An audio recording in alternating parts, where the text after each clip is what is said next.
आज class 9 physics के first annual exam 2025 के एमसीक्यू सॉल्व करेंगे। Number 1 picogram is equal to. इसके लिए आपको प्रीफिक्सेस की वो तरतीब ज़ुबानी भी याद होनी चाहिए जो मैंने आपको सिखाई थी। Deca hecto kilo, mega giga tera, deci centi milli, micro nano pico. इस तरह करके एक दफ़ा और पढ़ लें। Deca hecto kilo, mega giga tera, deci centi milli, micro nano pico. सबसे पहले लेफ्ट साइड पे देखें, डेका 10⁻1, अगला 10⁻2, 10⁻3। पहले एक एक ऐड किए, फिर उसके बाद 3 ऐड हुए, 10⁻6, 10⁻9, 10⁻12। इसी तरह नेगेटिव पावर्स में डेसी से शुरू किया, 10⁻1, 10⁻2, 10⁻3, उसके बाद 3 ऐड होते गए, 10⁻6, 10⁻9, 10⁻12। हमें पूछा गया है 1 पिकोग्राम कितना होता है, तो पिको है 10⁻12। हमारी ऑप्शंस में देखें, 10⁻12 ऑप्शन सी, तो बबल सी को आप फिल कर लें। Part 2, a bird accelerates at 0.3 meter per second square for 3 seconds. Delta V यानी चेंज इन वेलोसिटी फाइंड करनी है। बेसिकली एक्सेलरेशन का फॉर्मूला क्या होगा, change in velocity per unit time. इसको हम लिख लेते हैं acceleration is equal to delta V over T. A की वैल्यू है 0.3 और जबकि टाइम गिवन है 3 सेकेंड। डेल्टा वी फाइंड करना है, तो टाइम 3 सेकेंड्स यहाँ डिवाइड हो रहा है, दूसरी साइड पे जाएंगे तो मल्टीप्लाई हो जाएगा, और 3 मल्टीप्लाई बाय 0.3 से वैल्यू आएगी 0.9। तो ये ऑप्शन ए में गिवन है, इसका बबल फिल कर लें। Part 3, the given graphs show. इसमें एक तरफ स्पीड v गिवन है और दूसरी तरफ टाइम। तो पूछा जा रहा है कि क्या ये ग्राफ यूनिफॉर्म वेलोसिटी शो कर रहा है, यूनिफॉर्म एक्सेलरेशन, वेरिएबल एक्सेलरेशन या नेगेटिव एक्सेलरेशन। सबसे पहले तो स्टूडेंट्स ये ज़हन नशीन कर लें कि डिस्टेंस टाइम ग्राफ हमें स्पीड यानी वेलोसिटी देता है और स्पीड यानी वेलोसिटी टाइम ग्राफ एक्सेलरेशन देता है। हमें क्वेश्चन में चूंकि स्पीड टाइम ग्राफ गिवन है यानी आंसर एक्सेलरेशन में होना चाहिए, लिहाजा ऑप्शन ए वेलोसिटी तो रॉन्ग है। हमें ऐसा स्पीड टाइम ग्राफ गिवन है जिसमें कि कंटिन्यूसली स्पीड एक ख़ास स्लोप में इंक्रीज़ हो रही है, यानी ऑप्शन बी यूनिफॉर्म एक्सेलरेशन है। बबल बी को फिल कर लें। पेपर में और ऑप्शंस की भी पिक्चर आ सकती है, लिहाजा वो भी देख लें। वेरिएबल एक्सेलरेशन ऐसी होती है जिसमें स्लोप चेंज हो रहा होता है, और नेगेटिव एक्सेलरेशन स्लोपिंग डाउनवर्ड्स होगी, स्पीड रिड्यूस हो रही होगी। Part 4, a force changes momentum of a body by delta P is equal to 50 kilometer per second in 2 seconds, then the force F is equal to question mark. सबसे पहले तो आपको momentum और force का relation याद होना चाहिए।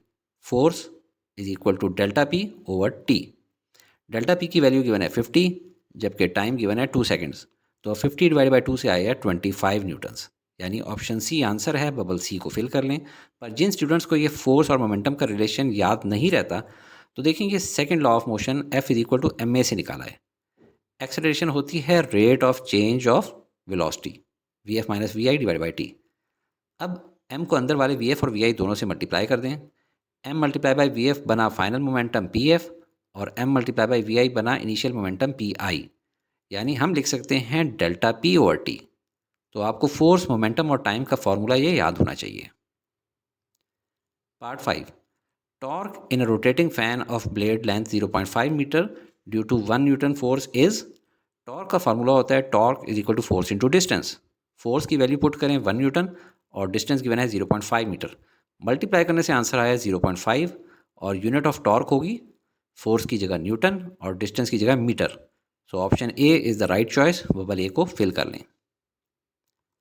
Part 6, F is equal to 15 Newton and X is equal to 1.5 metre, then spring constant K is. ये हुक्स लॉ का क्वेश्चन है जिसकी इक्वेशन होती है F is equal to K X. F की वैल्यू गिवन है 15, जबकि X गिवन है 1.5। 1.5 को दूसरी साइड पे ले जाएंगे तो वहाँ डिवाइड हो जाएगा।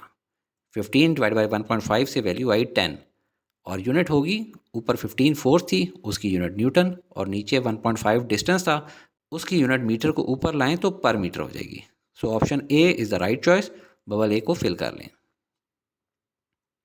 Part 7, a machine lifts a 200 newton load to a height of 30 meter in 50 seconds. Average power of machine is. Power का फॉर्मूला होता है work done per unit time, और यहाँ वर्क करके हाइट पे पहुँचाया जा रहा है, यानी वर्क डन की वजह से एनर्जी स्टोर हो गई है पोटेंशियल एनर्जी की फॉर्म में।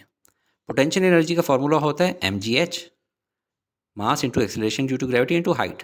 mg को ब्लू में इसलिए लिखा है कि ये वेट के इक्वल होता है, और हमें वेट, हाइट और टाइम तीनों की वैल्यूज़ गिवन हैं, 200 newton, 30 metre and 50 seconds. 200 divide by 50 से आता है 4 और 4 मल्टीप्लाई बाई 30 से बनेगा 120 और unit of power is watt. So option C is the right choice. Bubble C को फिल कर लें। पार्ट 8, यहाँ से आगे न्यूमेरिकल बेस्ड एमसीक्यू नहीं है, लिहाजा टाइम मैनेजमेंट में परेशान नहीं होना, यहाँ से आगे जल्दी सॉल्व हो जाएंगे। Ability of a thermometer to show temperature variations uniformly and equally is called range, linearity, sensitivity या रिलायबिलिटी। देखें, रेंज का मतलब होता है कि मैक्सिमम मिनिमम कितना टेम्परेचर शो कर सकता है वो थर्मोमीटर। लीनियरिटी का मतलब है कि जब टेम्परेचर चेंज होगा और उसकी वैल्यूज़ को किसी ग्राफ पे प्लॉट करें तो वो एक स्ट्रेट लीनियर लाइन बनेगी, जिसका मतलब है कि यूनिफॉर्म चेंज इन टेम्परेचर को रिप्रेजेंट कर रहा है। So option B is the right choice. Bubble B को फिल कर लें। बाकी ऑप्शंस भी देख लें। सेंसिटिविटी का मतलब है कि बहुत हसास थर्मामीटर है, कि बहुत स्मॉल चेंज ऑफ टेम्परेचर हो तो वो भी शो करता है। और रिलायबिलिटी का मतलब है कि जितनी बार भी किसी चीज़ की रीडिंग उस थर्मामीटर से लें वो एग्जैक्टली वही शो करेगा, ये नहीं कि कभी कोई और है और कभी कोई और। Part 9, an electromagnet can be found in refrigerator, digital clock, solar panel या इलेक्ट्रिक फ़ैन। रेफ्रिजरेटर में तो बेसिकली कंप्रेसर मोटर यूज़ होती है, ना कि इलेक्ट्रोमैग्नेट। आपने अक्सर सुना होगा कंप्रेसर काम नहीं कर रहा। डिजिटल क्लॉक इलेक्ट्रॉनिक सर्किट्स पे वर्क करती है। सोलर पैनल तो सनलाइट को इलेक्ट्रिसिटी में कन्वर्ट करती है।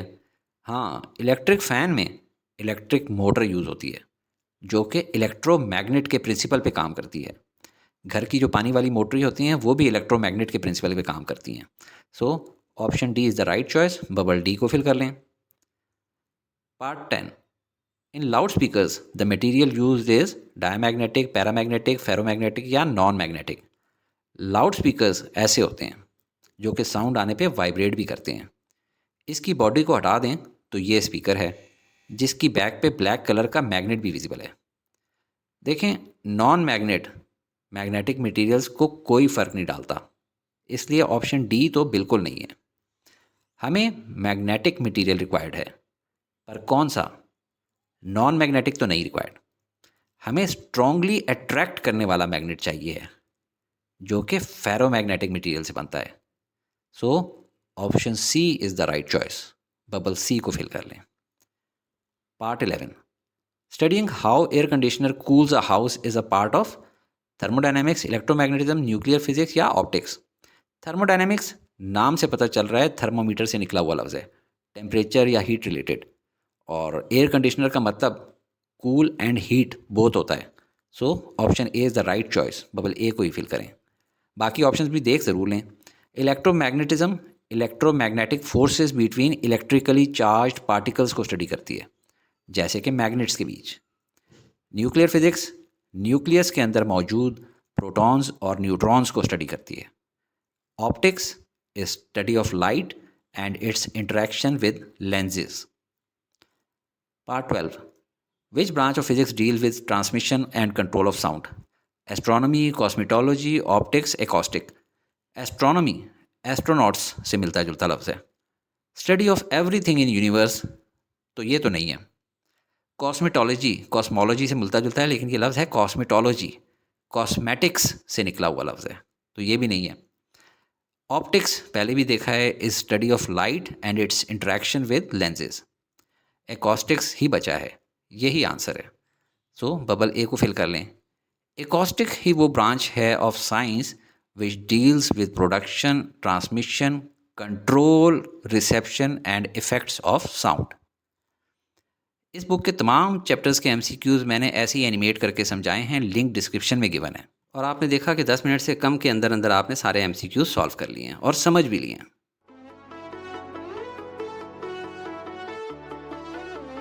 Study with me, a learning experience.